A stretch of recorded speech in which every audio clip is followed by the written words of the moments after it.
सच्चित्सुखात्मकं बुद्ध्याभूतं च नारायणो हमेवहि यस्मात् सर्वमिदं प्रपञ्चरचितं माया जगज्जायते यस्मिन् तिष्ठति याति चान्तसमये कल्पानुकल्पे यं ध्यात्वा मुनयः प्रपञ्चरहितं विन्दन्ति मोक्षं ध्रुवम् तं वन्दे पुरुषोत्तमाख्यमलं नित्यं विभुं विठ्ठलम् अज्ञानभ्रमहर्तारं कैवल्यस्य च विग्रहम् अलङ्कारपरमानन्दं वन्दे ज्ञानेश्वरं बुद्धम् आदिनाथसमारम्भां श्रीज्ञानराजमध्यमाम् अस्मदाचार्यपर्यन्तां वन्दे गुरुपरम्पराम्।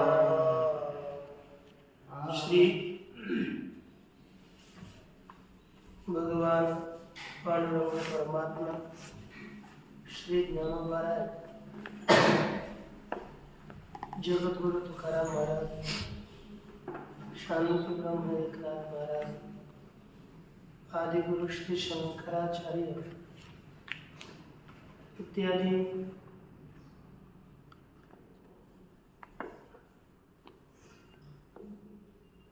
सब संतों के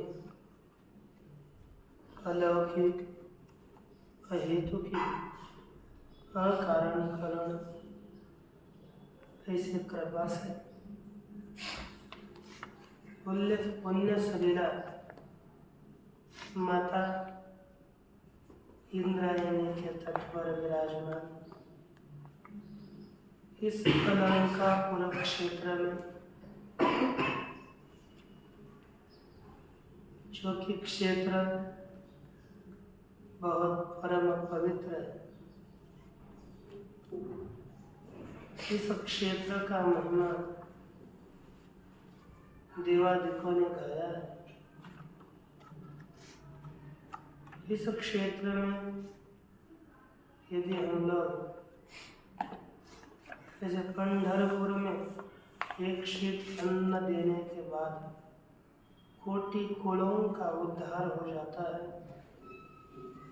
उससे भी अधिक महिमा इस आलंदी क्षेत्र का बताया गया है। यह आलंदी भूमि ज्ञान भूमि, इस भूमि में साक्षात संत ज्ञानेश्वर महाराज जी का वास्तव्य है। वे सजीवन समाधि रूप से यहाँ पर विराजमान है और ऐसे अति श्रेष्ठ संप्रदाय के अध्वर्यु प्रवर्तक, उनके सानिध्य में हम लोग आज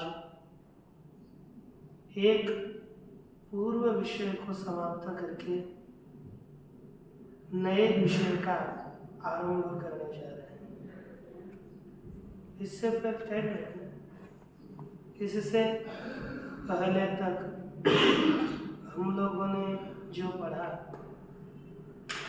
वो पढ़ा इसके लिए ही, जिसके लिए हम लोगों ने पढ़ा वह ग्रंथ, यह ग्रंथ आरंभ होने जा रहे हैं। क्योंकि इससे पहले हम लोगों ने व्याकरण, न्याय, मीमांसा पढ़ी। और ये क्यों पढ़ी? क्योंकि हमें अपने कल्याण का साधन वेदांत समझ में आ जाए। वेदांत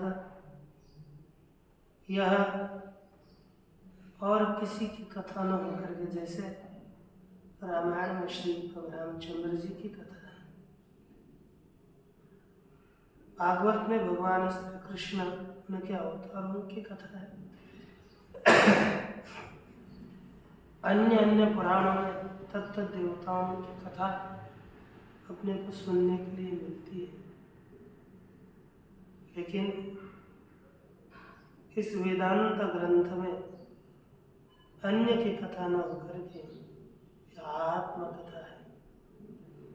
हम कौन हैं, अपने आप को समझने की कथा है। जब तक मनुष्य मैं कौन हूं ये समझ नहीं पाता, तब तक उसका जीवन जीना सफल नहीं हुआ, बेकार हुआ। केनोपनिषद में कहा गया है कि यह चेद वेदे अथ सत्यमस्ति न चेदे आवेदिन महति विनष्टि। यह चेद अवेदित, यहाँ पर ही इस जीवन में ही, इसी मनुष्य देह में ही यदि हमने भगवान के स्वरूप तत्व को जान लिया अतः सत्यमस्ति, तो उसने अपने जीवन का सत्य किया, साफल्य किया। न चेदि आवेदिन, यदि यहाँ पर अपने आप को नहीं जान लिया तो महति विनष्टि, बहुत बड़ा नाश हुआ, महान नाश हुआ। इसलिए हमें इसी जीवन में अपने आत्म कल्याण के लिए प्रयास करना चाहिए। और ये लिखा है कि जो अपने आप को नहीं जानता, अपने आप का खुद को समझता नहीं,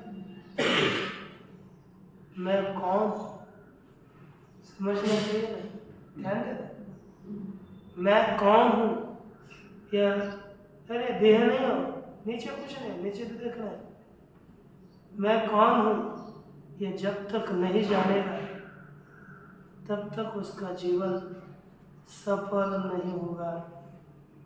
इसलिए इस सांसारिक पदार्थों की जो प्रीति है, उस प्रीति को हटा करके हमें आत्माभिमुख होना चाहिए। शास्त्रों में कौन जानता है, लिखा है कठोपनिषद में, परायंच खाने व्यथन स्वयं तस्मात् परं पश्यति नान्तरात्मा कश्चित् धीरो प्रत्यगात्मानमेषः आवृत्तचक्षु परमृतत्वमिच्छन्। कहा कि भगवान ब्रह्मदेव ने हमारी इंद्रियां परायंची बहिर्मुख बनाई। खाने आती इंद्रिय, सभी इंद्रियों को उन्होंने बहिर्मुख ही बनाया है। लेकिन बहिर्मुख बनाने के बाद भी इसके कारण पराम पश्यति नान्तरात्मा, सभी बाह्य पदार्थों को ही जानते हैं, बाहर ही दौड़ते हैं, है ना। जैसे बहुत लोगों को अंदर का भोजन अच्छा नहीं लगता, बाहर का भोजन लगता है अच्छा। बहिर्मुख हो गए, उतने दुकान का भोजन, होटल का भोजन वही अच्छा लगता है, घर में बनाया हुआ भोजन अच्छा नहीं लगता। तो बाद में लोग उससे बहुत परेशान होते हैं, घर वाले भी परेशान हो जाते हैं। ये बोलते हैं कि प्रतिदिन जाता है 500-600 रुपये डाल जाए, कुछ कमाता तो होगा लेकिन कुछ रखता नहीं है, परेशान हो जाते हैं लोग। जैसे आप भी यदि बाहर जाओगे तो अच्छा नहीं लगेगा किसी को, तो वो निंदाग्रस्त हो जाता है। ऐसे ही इस जीवन में अपने इंद्रियों को बाह्य विषयों में हम यदि दौड़ाएंगे तो अपने आप को नहीं जान पाएंगे। आत्मा अंदर है तो हम बाहर दौड़ेंगे तो अंदर के सुख का किसको पता चलेगा? अरे जैसे तैसे हृदय मध्य में रहूं असदा सर्व सुखाचारा कि भ्रांता से काम विषय है नहीं, हृदय में आत्मा राम विराजमान। तो लेकिन भ्राम युक्त जो भ्रांत लोग उनकी कामना विषयों के ऊपर होती है। जैसे एकदा दुर्दैवी निहभागी नाथरी न देवाचा परिवरी रोज लोह्यार तुल्य आहाती सहस्रवरी परितेथ बैसोनी उपवास करी का दरिद्र जी। आदमी इसके पूर्वजों ने बहुत पैसा वगैरह धन वगैरह अपने घर में ही गाड़ कर रखा था, छुपा कर रखा था, लेकिन ये दरिद्र इसके पास खाने के लिए कुछ नहीं है, बैठा है किस पर? सोने के मोहर के घड़े को, और उसको पता नहीं ना। ऐसे ही हमें पता नहीं, अहम ममतेची लवड़ सवड़ी माते न पौतीची बापी, ये अहंता ममता, इसके कारण ये बेचारे लोग मुझे प्राप्त नहीं होते। और इसी विषयों के पीछे लगते ये मेरा है, यह मैं हूँ, इसलिए हमें ये छोड़ करके आत्म कल्याण के लिए प्रवृत्त होना है। आत्म कल्याण के लिए हमने जिस प्रकरण ग्रंथ का चयन किया वह ग्रंथ है वेदांत रत्न सागर। इसमें अखिल, अखिल माने संपूर्ण विषय आ जाते हैं। संपूर्ण विषयों का यदि आपने इसी ग्रंथ को अच्छा यदि तैयार किया तो आपको आगे के कोई भी ग्रंथ केवल बस पढ़ना है, उसमें परेशान नहीं होना, क्योंकि इतने सरल लगेंगे आपको। तो विषय तो हमने पढ़ लिया है, चलो पढ़कर छोड़ देते हैं, आगे चलते हैं। सब प्रक्रिया समझ में आती है। और यदि आप नहीं करोगे तो इस ग्रंथ को यदि अच्छी तैयारी नहीं करोगे तो आपको ये 6 साल तक दिमाग लगाते रहना पड़ेगा कि अब मैं क्या करूँ, कैसे। जिसने तैयारी करी उसको बाद में टेंशन नहीं होगा, और जिसने तैयारी ना करी उसको पूरे होने तक, क्योंकि इसमें सब कुछ इकट्ठा है और उसमें इधर उधर है तो, और उसमें अन्य भाषा में, कठिन भाषा में है, तो यहाँ पर सीधा होगा तो आगे का समझने के लिए कोई समस्या नहीं आएगी। इसलिए एकाग्र रीति से पढ़िए। इस ग्रंथ का नाम है वेदांत रत्न सागर। वेदांत क्या चीज़ है? ये कहीं का लिखा वेदांतो नाम उपनिषद प्रमाणम। आपको प्रश्न पूछे जाएंगे वेदांत का क्या अर्थ है, क्या है, तो आपको जो है आप लिख कर रखो, कुछ भी करो, अर्थ तो पता होना चाहिए। आपको पूछेंगे लोग, आप कभी वेदांत बोल तो क्या चीज़ है वेदांत का? वेदांतो नाम उपनिषद प्रमाण। वेदांत अर्थात उपनिषद, उपनिषद प्रमाण को ही वेदांत कहा जाता है। अच्छा, क्यों उपनिषदों को वेदांत कहते हैं? देखो, वेद अंत, वेद का अंतिम भाग वही होती है उपनिषद। वेद का अंतिम भाग, आखिर का भाग, लास्ट का भाग, मराठी में शेवटचा भाग वही है वेदांत। अथवा एक अंत अर्थात शेवट, अंतिम। ये अंत का दूसरा अर्थ है निर्णय। तो वेदस्य निर्णयः यत्र सह वेदांतः। वेद का निर्णय जिसमें किया गया है वह वेदांत। वेद का तात्पर्य जिसमें है वह है वेदांत।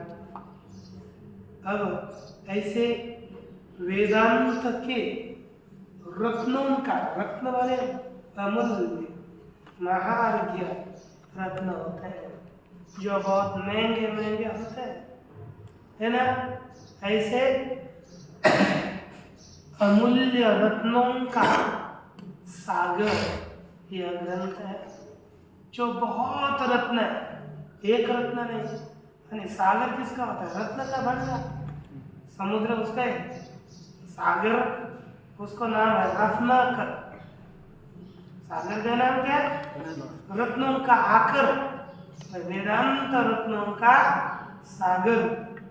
ऐसे ही वेदांत रत्न सागर है, सागर की तरह अथांग है। ग्रंथ है छोटा, लेकिन अर्थ के लिए बहुत महान है।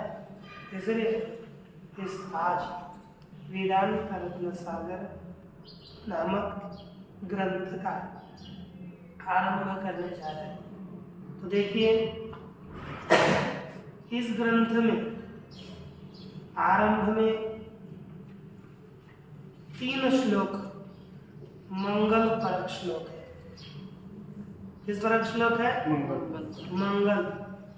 मंगल अर्थात ये कोई भी प्रार्थना हो, कुछ भी हो, जिससे मंगल की प्राप्ति हो, सुख की प्राप्ति हो, वही मंगल है। अब देखो, मंगल शास्त्र में मंगल के 3 प्रकार बताए। एक नमस्कार मंगल, दूसरा आशीर्वादात्मक मंगल, और तीसरा वस्तु निर्देश रूप मंगल।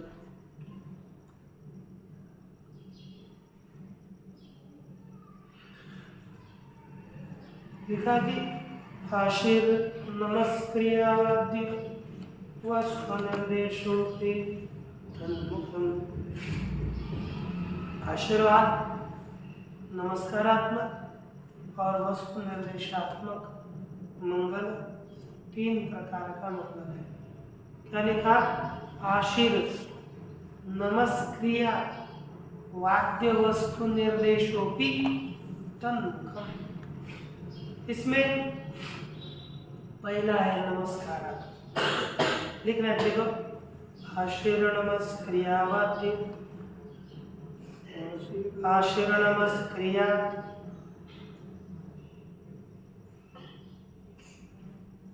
वाद्य वस्तु निर्देशों की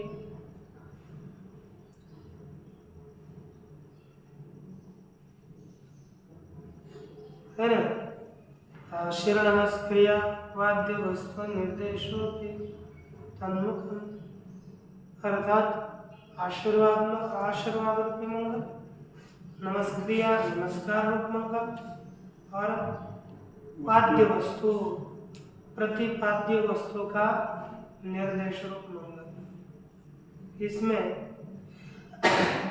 हम देख सकते हैं कि आशीर्वाद क्या होता है कि स्वशिष्य सेवा पंचदार्थ प्रार्थना आशीर्वाद, अपनी अथवा अपने शिष्यों की इच्छित वस्तु मिले, ऐसे भगवान के पास प्रार्थना करना, वही आशीर्वादात्मक मंगल है। किसी के भी पास, संतों के पास, भगवान के पास हम जो प्रार्थना करते हैं, मेरे शिष्यों की, मेरे संबंधियों की इच्छा परिपूर्ण हो जाए, इस प्रकार जो हम प्रार्थना करते हैं, वही है आशीर्वादात्मक मंगल। ठीक, अब इसके पश्चात दूसरा क्या चीज है? नमस्कार। नमस्कारात्मक मंगल किसको कहते हैं?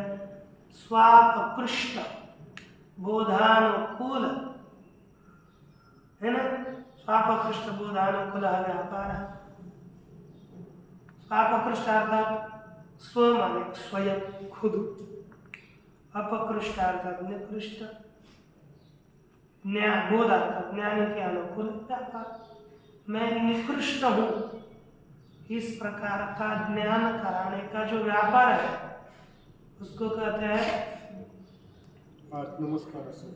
नमस्कार मंगल। जब हम किसी के पास जाते हैं, उनको दंडवत करते, प्रणाम करते, तो इससे क्या ज्ञात कराते हैं कि मैं निकृष्ट हूँ, अपकृष्ट हूँ, आगे का व्यक्ति वो उत्कृष्ट है। तो मैं नहीं ना, आगे की व्यक्ति श्रेष्ठ है कि नहीं? इसलिए अपने अपकृष्टत्व के ज्ञान का है स्वापकृष्ट बोधानुकूल व्यापार। वो कौन है? नमस्कार। उसका नाम है नमस्कार। ये नमस्कार रूप व्यापार मंगल है। दूसरा है तीसरा वाद्य वस्तु निर्देश रूप। वाद्य माने प्रतिपाद्य वस्तु का निर्देश कर। जो ग्रंथ का विषय है ये लिख के रखना, क्योंकि ये आपको दीप कीर्तन प्रवचन के लिए बहुत महत्व का होता है। तो सकल मंगल यदि आपको दिया होगा तो फिर सब मंगल, सब मंगल कौन कौन से लगेगा कि नहीं? लिखा करो। अब नहीं, अब मतलब उसे सिद्धांत है नहीं कि अब लिखा दिया तो हो गया। अब आपको स्वयं आप बड़े बनने जा रहे हैं, स्वयं आप शांत होकर के पढ़ा करेंगे। करेंगे प्रतिपाद्य वस्तु का निर्देश कर, वस्तु निर्देश रूप मंगल है। इसकी व्याख्या की गई है सगुणस्य निर्गुणस्य वा। वेदांत में क्या है मंगल होगा? सगुणस्य निर्गुणस्य वा वस्तुनः निर्देशः। सगुणस्य निर्गुणस्य वा वस्तुनः निर्देशः। वस्तु निर्देशः सगुण अथवा निर्गुण वस्तु परमात्मा का निर्देश करना, यह वस्तु निर्देश रूप मंगल है।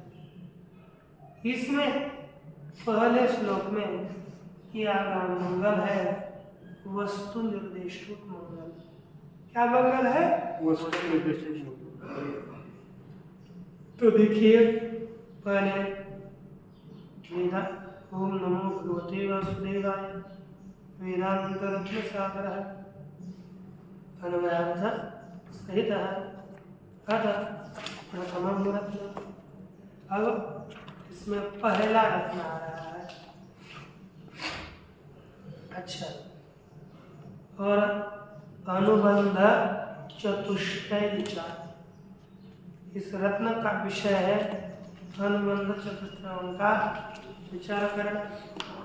तो इतना आज श्लोक लेंगे, फिर आज काम का कंध करके चले। तो बोलिए पीछे शुद्धम वेदांत विद्यें च, शुद्धं वेदांत विद्यें च, सच्चित् सुखात्मकं वः, सच्चित्सुखात्मकं वः, बुद्ध्या बुद्धिं च बुद्धिं च, बुद्ध्या बुद्धिं च बुद्धिं च, नारायणोऽहमेव हि। नारायणोऽहमेव हि। अब पहले हमें इसका विग्रह करना है। पदच्छेदो पदार्थो फिर है ना, पहले पदच्छेद करना है। तो करवाना शुद्ध पद है, वेदांत विद्या वो भी अलग है, ये अलग पद है। च अलग पद है, सच्चित सुखात्मकम अलग पद, महा अलग पद। बुद्धिया तृतीय एक वचन, कारण लिंग बुद्धि तृतीय एक वचन। और दूसरा है वेदांत विद्यम अबुद्ध्यम, ये भी प्रथमा का एक वचन है। अबुद्ध्यम ऐसा करते हैं। बुद्ध्यम क्रियापद है, बुद्ध्यम प्रथमा का एक वचन है। और पुनः चाव्य है नारायण प्रथमा का एक वचन। अहम अस्मत् शरणम प्रथमा का एक वचन। एवाव्यय ये भी अव्यय। फिर इसका अन्वय करिए, दिखाया अन्वय। अब कंठ से ऐसे करना है, तैयारी करके आना, सब पूछा जाए।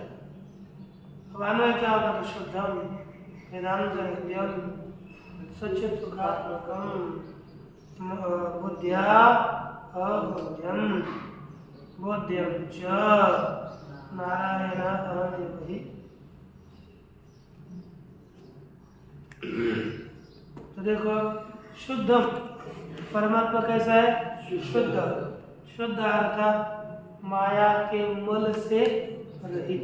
वहाँ लिखा नहीं, लिख सकते हो आप अपना अपने नोट। शुद्ध अर्थात माया की मल से रहित। माया रूपी मल से रहित। वही मैल लग सकता था, लेकिन उसमें कोई मैल नहीं है, ऐसा माया रूपी मैल से रहित है।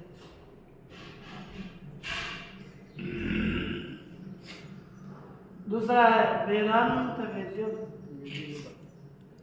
वेदांत के द्वारा जानने योग्य। वेद धातु श्रीमद् भगवद गीता में 15 अध्याय में लिखा ना, वेदांत कृत वेद विदेव चाहम। वेदांत कृत मैं, वेदांत विद भी मैं।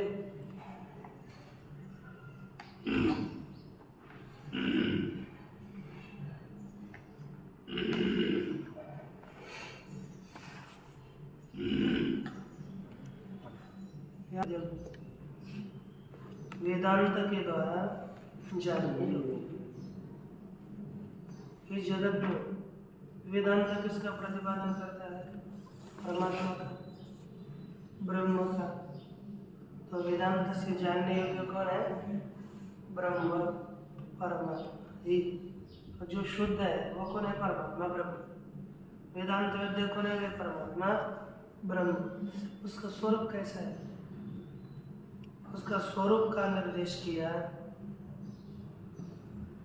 सच्चित सुखात्मकम। सच्चित और सुख, सद्रूप चिद्रूप।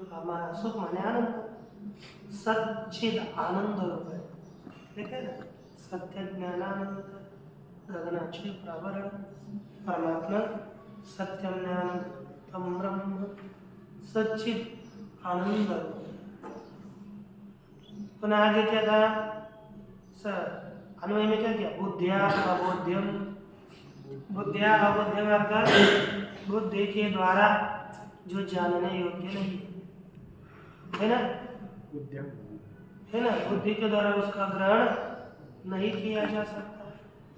क्या इंद्रिय है, इंद्रियों के द्वारा इंद्रिय वहां पर नहीं पहुंचती, बुद्धि भी वहां पर नहीं पहुंचती। और आगे लिखा बुद्धिया, बुद्ध अन्वय ऐसा करना, बुद्धिया अबुद्ध्यम बुद्धिम च। बुद्धि के द्वारा न जानने योग्य और बुद्धि के द्वारा जानने योग्य।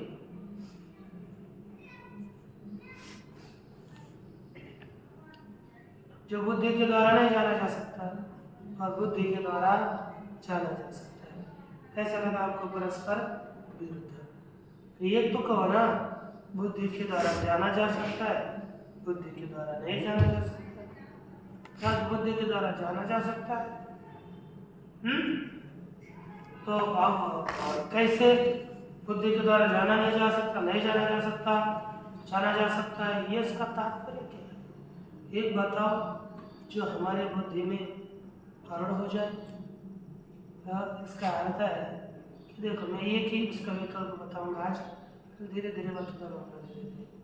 देखो कौन से बुद्धि के द्वारा जाना जा सकता और कौन से बुद्धि के नहीं द्वारा नहीं जाना जा सकता। एक वाक्य है, शुद्ध बुद्धि बुद्धिया बोध्यम, अशुद्ध बुद्धिया अबोध्यम। शुद्ध बुद्धि के द्वारा जाना जा सकता है और अशुद्ध बुद्धि के द्वारा परमात्मा को नहीं जाना जा सकता है। शुद्ध बुद्धि कैसी होनी चाहिए? लिखा ऊपर श्रीमद् भगवद गीता के भाष्य में, शास्त्राचार्योपदेश द्वारा संस्कृतम अंतकरणम मना। मन माने बुद्धि। शास्त्र और आचार्य के उपदेश के द्वारा संस्कार युक्त अन्न हुआ वह कौन है? ब्रह्म। माने शास्त्र और आचार्य के संस्कार से युक्त जो बुद्धि है, इसे बुद्धि के द्वारा जाना जा सकता है।